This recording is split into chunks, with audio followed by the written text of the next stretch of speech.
Earlier this month, we got our first look at the Galaxy S25 Ultra. The renders revealed that the phone will have slightly rounder edges compared to the Galaxy S24 Ultra, making the device more comfortable to hold. Now, a new leak gives us information about the phone's thickness and weight, and these details suggest that Samsung is taking even more steps to make the device feel more comfortable in hand. On X/Twitter, @UniverseEye says that the Galaxy S25 Ultra will be the thinnest and lightest flagship phone among its competitors, including the Apple iPhone 16 Pro Max, which is coming out on September 9th, and the Google Pixel 9 Pro XL.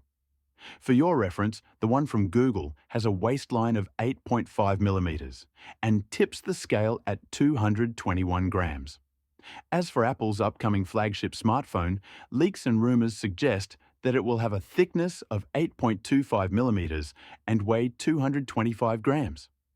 That means the Galaxy S25 Ultra will have a thickness of less than 8.25 millimeters and weigh less than 221 grams.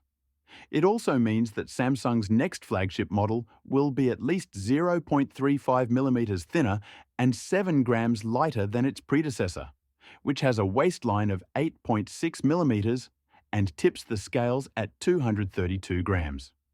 With these improvements, the Galaxy S25 Ultra should feel much more comfortable in hand than the Galaxy S24 Ultra.